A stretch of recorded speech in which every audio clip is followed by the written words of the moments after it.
లేదు. ఇది ఆయన ఉద్దేశం. మరి నేను అడుగుతా ఉన్నా, మహిళలకు ఫ్రీ బస్సులు పెట్టిన తర్వాత ఈ 143 బస్సుల్లో ఈ 105 బస్సులు ఫ్రీ తిప్పితే సేమ్ అయ్యేదే బస్సులే తిప్పితే సరిపోతాయా అని అడుగుతానా? ఆడవాళ్ళు రద్దీ పెరగదా? కనీసం ఒక 3-4 నెలలైనా కానీ ఆ రద్దీ పెరగదా? 3 నెలలు 4 నెలల తర్వాత అంటే రద్దీ మళ్ళీ తగ్గిపోవచ్చు. మామూలు స్థితికి వస్తారు ఆడవాళ్ళు. ఈ కొత్తలో కాబట్టి కాస్త మోజు ఉంటుంది. అయ్యే బస్సులో పెట్టినావు అంటే ఒకవేళ రద్దీ పెరిగి బస్సులు ఎక్కి ఆడోళ్ళు ఒకరినొకరు కొప్పులు పట్టుకొని తెలంగాణలో కొట్లాడుకున్నట్టు కొట్టుకోవాలా. దీన్ని కూడా మళ్ళీ నువ్వు ఏ విధంగా చూపిస్తుంది మీ ఆంధ్రజ్యోతి పత్రికల్లో అంటే, ఈనాడు పత్రికల్లో చంద్రన్న ఇచ్చిన కానుక చూసి మా ఆడవాళ్ళు మురిసిపోయి బస్సులలో ప్రయాణం చేస్తా చూడు ఎంత రద్దీ ఉందని చెప్పి ఆడవాళ్ళు కొట్టుకునే చూపియవు, వాళ్ళు దొబ్బుకునే చూపియవు. ఆ పరిస్థితి లేకుండా అన్ని బస్సులు సౌకర్యం చేయాలనే మీ ప్రభుత్వ వైఫల్యాన్ని చూపించవు. ఇది కూడా ఘనంగా చూపించే ఏర్పాటు ఈ పత్రికలు చేస్తాయి. ఎంత డబ్బులు ఖర్చు అవుతాయని కూడా నేను ప్రొద్దుటూరు ప్రజలకు చెప్తా ఉన్నా. మీకు ఎంత మేలు చేస్తున్నాడు చంద్రన్న అనేది ఇది మీడియా ప్రజలకు చాలా అవసరం, రాష్ట్ర ప్రజలకు కూడా చాలా అవసరం ఈ అంశం. మా ప్రొద్దుటూరు నియోజకవర్గాన్ని ఉదాహరణగా చెప్తా. దీని ప్రకారం మీ నియోజకవర్గాలు మీరు అంచనా వేసుకోవచ్చు. నా ప్రొద్దుటూరు నియోజకవర్గంలో మా అమ్మగారు, మా అక్కలు, మా చెల్లెలు, మా బిడ్డలు లాంటి వాళ్ళు ఎంతమంది ఉన్నారని చూస్తే 2,50,000 ఓట్లు ఉన్నాయి. 1,25,000 మంది ఆడవాళ్ళు ఉన్నారు. 1,25,000 మంది ఆడవాళ్ళు ఉన్నారు ఓటర్స్. 18 సంవత్సరాల దగ్గర నుంచి ముసలోళ్ళ వరకు. ఇక 18 సంవత్సరాలకు ముందు ఓటు హక్కు లేకుండా ఉండేవాళ్ళు 14, 15, 16, 13, 12 ఈ పిల్లలు ఎంతమైతే ఉండారో వీళ్ళు 30,000 మంది ఉంటారు. అంటే 1,50,000 మంది ఉన్నారు నా నియోజకవర్గంలో నా అక్క చెల్లెమ్మలు. ఈ 1,50,000 మందిలో కనీసం అంటే ఒక 50,000 మంది కార్లల్లో, జీపులలో, మోటార్ సైకిల్లో పోయే వాళ్ళు ఉన్నారు. సొంత వెహికల్లే బస్సు ఎక్కనోళ్ళు. ఇంకొక 1,00,000 మంది బస్సు ఎక్కుతారు. 1,00,000 మంది అనుకున్నాం బస్సు ఎక్కేవాళ్ళు గ్రామీణ ప్రాంతాల దగ్గర నుంచి పొద్దుటూరు వరకు. ఈ 1,00,000 మంది కూడా సంవత్సరానికి ఎన్నిసార్లు పోతారని చూడాలా. సంవత్సరానికి ఎన్నిసార్లు పోతారు సంవత్సరానికి? మగవాళ్ళ మాదిరి ఆడవాళ్ళకు వ్యాపారం ఉంటుందా? బిజినెస్ పనుల మీద ఎక్కడికైనా పోవాలనా? ఉండదు. బిజినెస్ పనుల మీద కేవలం వాళ్ళు ఎక్కడికి పోతారు, ఎప్పుడు పోతారు అంటే శుభ కార్యక్రమాలకు పోతారు. నాకు తెలిసినంత వరకు మరణాలకు కూడా వాళ్ళు పోరు. మన సాంప్రదాయం, మన సంస్కృతి ప్రకారం పురుషులమే పోతాం. ఎక్కడైనా మన బంధువులు మరణిస్తే స్త్రీలు రారు. దగ్గరగా ఉండే వాళ్ళైతే మాత్రమే వాళ్ళు వచ్చేది. పెళ్ళిళ్ళకు, పేరంటాలకు, ఫంక్షన్లకు మాత్రమే పోతారు ఆడోళ్ళు. రెండవది వాళ్ళు పోయేది పుణ్యక్షేత్రాలకు పోతారు. శ్రీశైలం మల్లన్న దర్శనానికి, లేకుంటే విజయదుర్గమ్మ, లేకుంటే తిరుపతి, ఎక్కడైనా సరే ఈ రాష్ట్రంలో ఉండబడినటువంటి పుణ్యక్షేత్రాలకు పోతారు. పుణ్యక్షేత్రాలకు, శుభకార్యాలకు ఈ 2 తర్వాత వాళ్ళు పోయేది వాళ్ళ అమ్మగారింటికి. లేదా పెద్దోళ్ళు అయితే, పెద్దవాళ్ళు అయితే బిడ్డలకు పెళ్ళిళ్ళు చేసింటే బిడ్డ ఇంటికి పోతారు. ఏమి ఇంతేనా తల్లులు? బిడ్డ ఇంటికన్నా పోవాలా, మీ అమ్మగారింటికన్నా పోవాలా, శుభకార్యాలకన్నా, పెళ్ళిళ్ళకు, పేరంటాలకు పోవాలా, లేదంటే దైవ దర్శనాలకన్నా పోవాలా? ఎన్నిసార్లు పోతారయ్యా? సంవత్సరంలో మహా అంటే 3 సార్లు, 2 సార్లు, 4 సార్లు బస్సు ఎక్కుతారు ప్రతి మహిళ ఎక్కితే.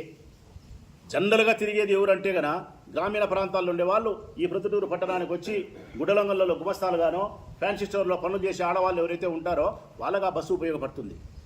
ఆ 20 రూపాయలు, 50 రూపాయలు టికెట్ రోజు మిగిలితే తప్పనిసరిగా వాళ్ళకు నెలకు ఒక 800 రూపాయలు, 700 రూపాయలు, 1000 రూపాయలు వాళ్ళకి ఆదాయం ఉంటుంది. అట్టటోళ్ళు ఇంతమంది ఉంటారు. ఇంతమంది ఉండేది. తక్కిన సంఖ్య అంతా సంవత్సరానికి 2, 3, 4 సార్లు బస్సు ఎక్కితే గొప్ప.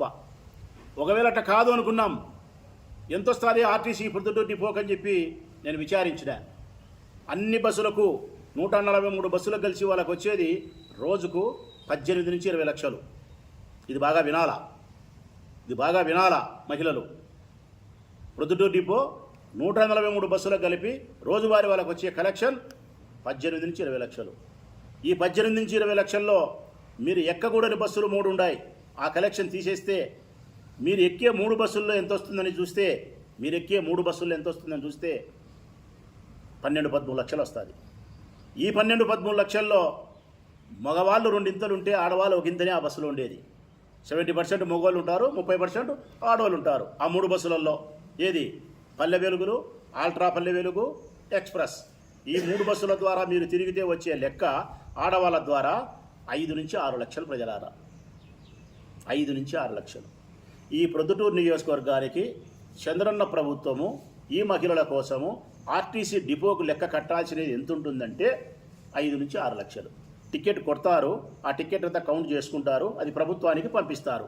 ఇదిగో ఈ ప్రొద్దుటూరు డిపో నుంచి మాకు 5 లక్షల రూపాయలు రావాలా అని. అట్లా ప్రతి నెల ప్రతిరోజు అకౌంట్ చేసి ప్రభుత్వానికి ఇస్తే ప్రభుత్వం ఆ లెక్క ఆర్టీసీ డిపోకు డబ్బు కట్టాలా.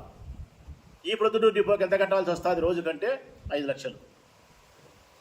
5 లక్షలు అంటే ఎంతమందికి డివైడ్ చేయాలి? అది 1,00,000 మంది మహిళలకు సంబంధించినటువంటి 5 లక్షలు. 1,00,000 మంది మహిళలకు 5 లక్షలను భాగం పంచితే 5 రూపాయలు వస్తుంది. 5 రూపాయలు అంటే చంద్రన్న మీకు ఎంత ఇచ్చినట్టు రోజుకు? ఎంత ఇచ్చినట్టు రోజుకు? 5 రూపాయలు ఇచ్చినట్టమ్మా.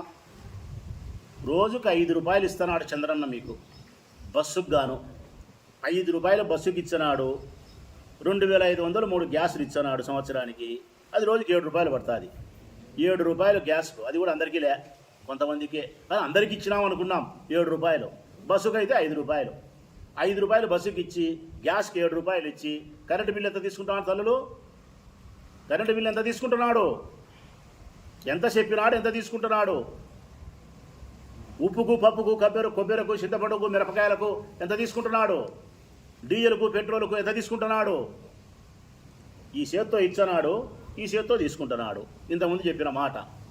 జగన్ ఈ చేత్తో ఇచ్చనాడు, ఈ చేత్తో తీసుకుంటాను అంటున్నాడు. ఇప్పుడు రాచమల్లు చెప్తున్నాడు, నువ్వు యా చేత్తో ఇలే, 2 చేతులు సాలవని చెప్పి నీ కొడుకు చేతులు కూడా తెచ్చుకున్నావు. అయ్యి సాలవని పవన్ కళ్యాణ్ చేతులు తెచ్చుకున్నావు. 6 చేతులతో తీసుకుంటున్నావు. ఇంకా సిగ్గు లేదా? ఇంకా మీరు మంచి మాటలు మాట్లాడతారా? గొప్ప మాటలు. నేను చెప్తాను కదా, ఈ ప్రొద్దుటూరు నియోజకవర్గంలో ఉండే మా అక్క చెల్లెమ్మలకు ఈ ఉచిత బస్సు సౌకర్యం ద్వారా ఫర్ డే ఒక్కొక్క అమ్మకు 5 రూపాయల ప్రయోజనం జరుగుతుంది. 5 రూపాయలు. ఈ 5 రూపాయల ప్రయోజనానికి నీ ఆర్భాటము, నీ హంగు, నీ పొంగు, నీ రంగు అబ్బబ్బబ్బబ్బబ్బ వినాలంటేనే బరువు అవుతుందిరా నాయన స్వామి. నాకైతే ఏమి ఒక తాయమా నీ ఆగిత్యం మాటలు. మీ సమాధానం చెప్పమంటే ఇప్పుడు చెప్పరు. మళ్ళా కొత్త బస్సులు పెట్టావా చెప్పవు, పాత బస్సులకు రంగులు వేసినావా అంటే పలకవు, 6 బస్సులు మాయే కదా అంటే సమాధానం లేదు, అన్ని బస్సుల్లో మాకెందుకు చోటు ఇవ్వంటే పలకవు. ఏమి వివక్షత? ఏమి వివక్షత? పేదవాళ్ళమనే మేము ఉచితం వస్తానామనే నీకు సులకన నెల టికెట్ కాలం అనుకుంటున్నావా? ఈ పేదవాళ్ళు ఈ ఉచితం తీసుకునే వాళ్ళు ఓటు బేచేనే ఏ ప్రభుత్వమైనా గద్దెనెక్కుతుంది. ధనవంతులు ఒక్కరు వేస్తేనే కాదు, ఈ రాష్ట్రంలో దేశంలో అధిక శాతం ఉండేది పేదవాళ్ళే. పేదవాళ్ళ అభిమానం ఏ పార్టీ సైడ్ ఉంటే వాళ్ళే గెలుస్తారు. నీకు లేదనుకో, ఈవీఎం మిషన్ల అభిమానం మాత్రమే నీకుంది, అది వేరే విషయం. పేదవాళ్ళ అభిమానం నీకు లేదు. ఇది పూర్తిగా తెలుగుదేశం పార్టీ వైఫల్యం. సూపర్ 6లో స్త్రీ శక్తి ద్వారా ఆయన ఇచ్చిన ఈ పథకం నిర్వీర్యమే. ఇది ప్రయోజనం కాదు, ప్రజలకు పూర్తి స్థాయిలో మేలు జరిగేది కాదు. స్వల్పమైనటువంటి కొంతమందికి మాత్రమే అతి తక్కువ మేలు జరిగే ప్రయోజనం తప్ప అందరికీ మేలు జరిగేది కాదు. నేను డిమాండ్ చేస్తాను, వైఎస్ఆర్ కాంగ్రెస్ పార్టీ నాయకుడిగా, ఈ రాష్ట్ర అధికార ప్రతినిధిగా, ఒక నియోజకవర్గ 2 సార్లు ఎమ్మెల్యేగా పనిచేసిన వ్యక్తిగా, మళ్ళీ ఎమ్మెల్యేగా పోటీ చేసే వ్యక్తిగా నేను ప్రశ్నిస్తూ ఉన్నా, డిమాండ్ చేస్తూ ఉన్నా ఈ ప్రభుత్వాన్ని.